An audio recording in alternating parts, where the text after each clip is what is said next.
Hello everyone. जीव विज्ञान की महत्वपूर्ण शाखाएं, इनमें हम लोगों ने पार्ट 1 को देखा था और इस पार्ट 1 में हम लोगों ने 50 शाखाओं के बारे में देखा था। ये हमारा इसी का पार्ट 2 है। इसमें हम लोग 35 और ब्रांच के बारे में देखेंगे। आई होप आपने पार्ट 1 देखा होगा। तो पार्ट 1 और पार्ट 2 मिला करके टोटल हो जाएंगे 85। आने वाले एग्जाम में चाहे आप NTPC की तैयारी कर रहे हो, चाहे ग्रुप डी की तैयारी कर रहे हो, चाहे आप SSC की तैयारी कर रहे हो, इन सारे ही एग्जामों में इस टॉपिक से खूब सारे सवाल पूछे जाते हैं। तो ये मानकर चलो, अगर आप आगे चल करके इनमें से किसी का भी एग्जाम दे रहे हो तो इस 85 में से ही ज़्यादा चांस है कि एक न एक सवाल आपके इस टॉपिक से टकरा जाए। जो भी इंपॉर्टेंट ब्रांचेज है उन सारे को हम लोग कवर कर लेंगे। तो आप इसको याद रखें, यहाँ से सवाल पूछे जाते हैं। अगर आप क्वेश्चन बैंक प्रीवियस ईयर में जो सवाल पूछे गए हैं, अगर आप उसको उठा करके भी देखोगे तो आपको इस टॉपिक से बहुत सारे सवाल मिलेंगे। तो आई होप आपने पार्ट 1 देखा होगा और इस पार्ट 2 को भी आप लोग ध्यान से देखिए। और अगर वीडियो आपको अच्छा लगे तो वीडियो को लाइक ज़रूर कर देना जाते जाते। तो चलिए हम लोग स्टार्ट करते हैं 51 से 50 तक हम लोग ऑलरेडी कवर कर चुके हैं पार्ट 1 में। मानवता का वैज्ञानिक अध्ययन यानी कि साइंटिफिक स्टडी ऑफ ह्यूमैनिटी या मानव जाति के सांस्कृतिक विकास का अध्ययन कहलाता है। ये अध्ययन कहलाता है एंथ्रोपोलॉजी।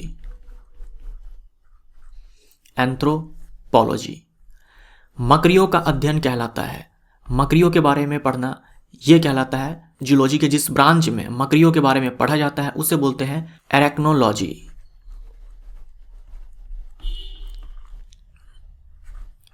एरेक्नोलॉजी बहुत एग्जाम में पूछा जाता है, याद रखिएगा। मकड़ियों का अध्ययन कहलाता है एरेक्नोलॉजी।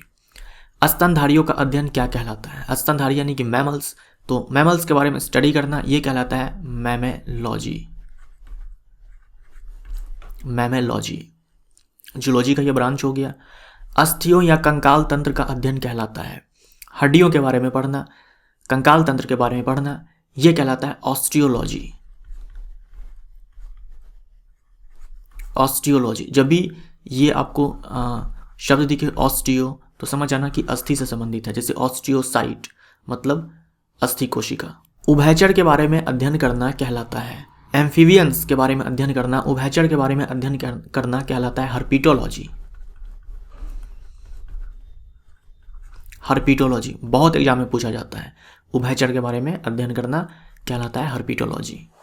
सरीसृपों के बारे में अध्ययन करना कहलाता है, रेप्टाइल्स के बारे में स्टडी करना कहलाता है। इसका भी आंसर वही होगा, हर्पिटोलॉजी। तो उभयचर के बारे में पढ़ना और सरीसृपों के बारे में पढ़ना कहलाता है हर्पिटोलॉजी। ये भी क्या है? जूलॉजी का ब्रांच हो गया। पक्षियों का अध्ययन क्या कहलाता है? पक्षियों के बारे में स्टडी करना कहलाता है ऑर्निथोलॉजी।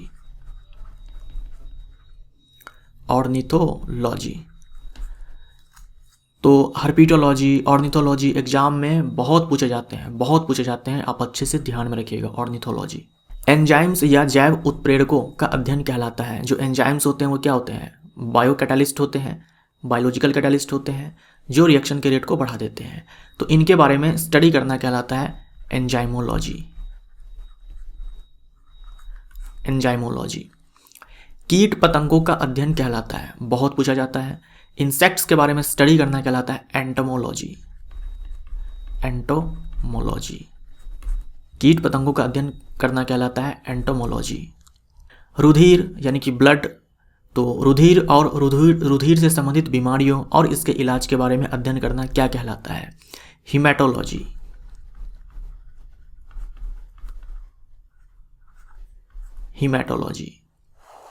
मछलियों के अध्ययन को कहते हैं, बहुत पूछा जाता है। मछलियों के बारे में स्टडी करना यह कहलाता है इक्थियोलॉजी या फिर बोल दो इच्थियोलॉजी।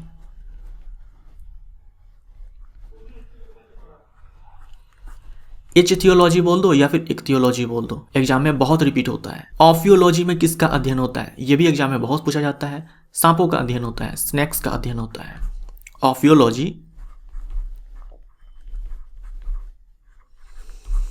ऑफियोलॉजी में किसका स्टडी करते हैं? स्नेक्स के बारे में।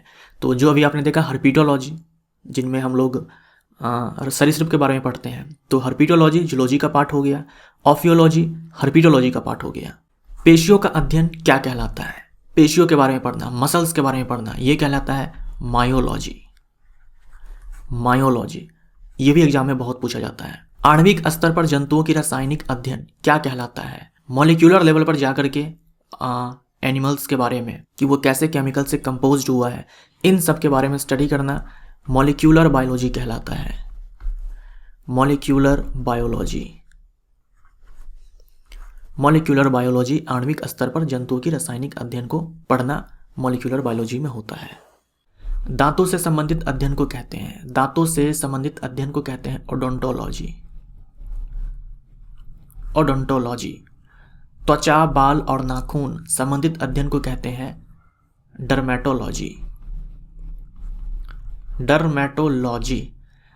अगर आपको अपनी स्किन दिखवानी है, अगर आपको अपना बाल दिखवाना है, तो आप कौन से डॉक्टर के पास जाते हो? डर्मेलॉजिस्ट के पास जाते हो। डर्मा का मतलब होता है स्किन। अंग के बारे में अध्ययन क्या कहलाता है, यानी कि ऑर्गन्स के बारे में स्टडी करना कहलाता है ऑर्गेनोलॉजी। ऑर्गेनोलॉजी। ऑर्गेनोलॉजी किसका अध्ययन है? तो ऑर्गन्स का। सार्को होगा यहां पर सार्कोलॉजी। सार्कोलॉजी किसका अध्ययन है? तो सार्कोलॉजी ये एनाटॉमी का पार्ट है। इसमें स्टडी किया जाता है सॉफ्ट टिश्यू का, मुलायम ऊतक का, या फिर लिख करके आ सकता है मसल्स के स्टडी करना, मांसपेशियों के बारे में पढ़ना।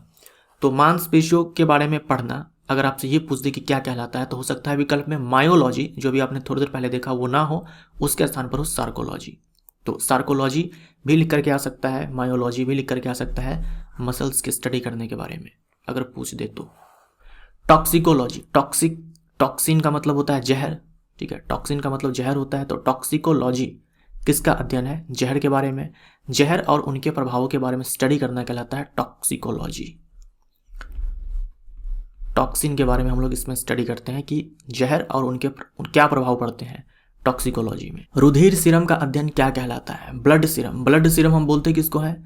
जो ब्लड है उस ब्लड में से क्या करो आप, जो ब्लड प्लाज्मा है उसमें से आप क्या करो कि जो क्लोटिंग फैक्टर्स होते हैं, यानी थक्के जमाने वाले जो भी कारक है उसको बाहर निकाल दो, जो भी ब्लड सेल्स हैं उसको बाहर निकाल दो, तब जो बचेगा वही हमारा सीरम कहलाता है, ब्लड सीरम कहलाता है।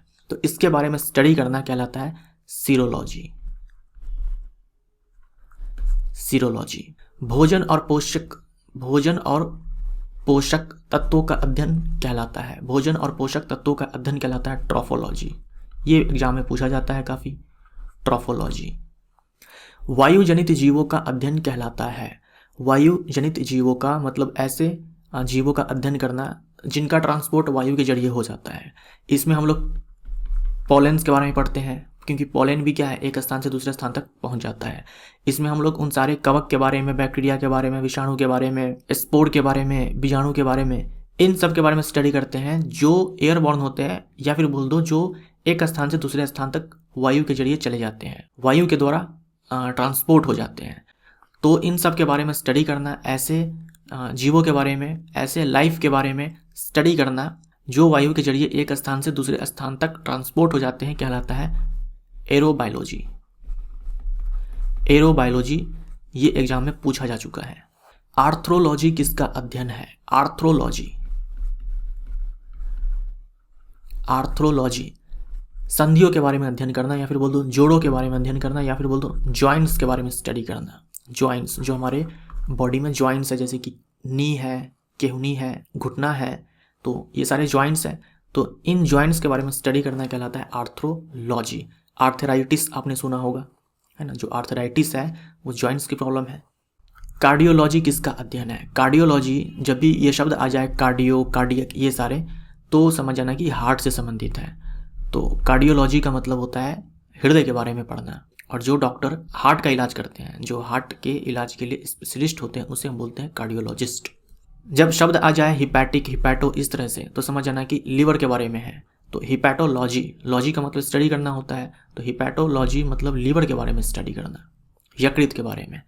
बीमारियों के कारण के अध्ययन को कहते हैं, बीमारियों के कारण जो बीमारी होती है उनके कारकों के बारे में अध्ययन करना कहलाता है एटियोलॉजी।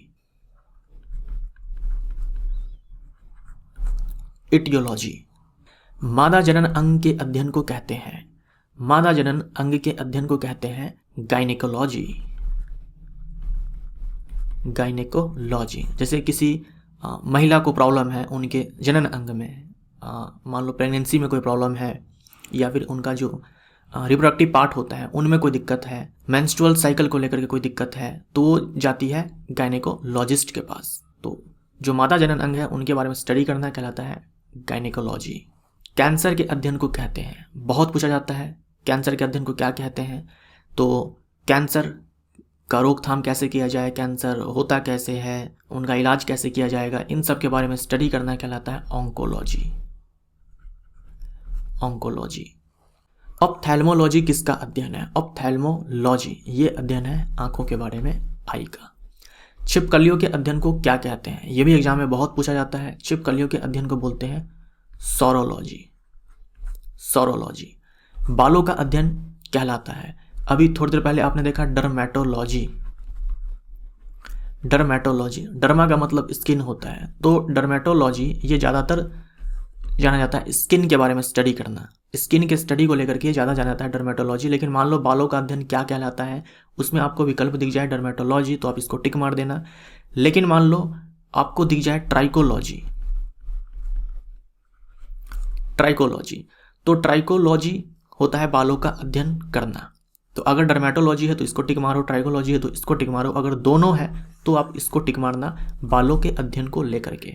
लेकिन त्वचा के संबंधित अगर पूछ दे तो वहाँ पर ये तय है कि डर्मेटोलॉजी ही आपको विकल्प में दे रखा होगा। विभिन्न लोगों की विशेषताओं और उनके बीच अंतर और संबंधों का अध्ययन कहलाता है, यानी जो ह्यूमन रेसेस हैं, जो ह्यूमन रेसेस हैं उनके बीच कंपेयर करना है, स्टडी कहलाता है एथनोलॉजी। यहाँ पे लिखा हुआ है एथनोलॉजी। एथनोलॉजी, जो ह्यूमन रेसेस हैं इनके बीच कंपेयर करना, क्या अंतर है क्या समानता है, इनके बारे में पढ़ना एथनोलॉजी होता है। कोशिका के केंद्रक का अध्ययन कहलाता है, कोशिका के बारे में पढ़ना कहलाता है साइटोलॉजी, और कोशिका में जो केंद्रक है, न्यूक्लियस है, उसके बारे में स्टडी करना कहलाता है कैरियोलॉजी। कैरियोलॉजी। जीन, अनुवांशिक विभिन्नताएं और अनुवांशिकता के अध्ययन को कहते हैं जेनेटिक्स। अनुवांशिकी के सिद्धांतों द्वारा मानव जाति की उन्नति का अध्ययन कहलाता है। अनुवांशिकी के सिद्धांतों के द्वारा मानव जाति की उन्नति का अध्ययन कहलाता है यूजेनिक्स।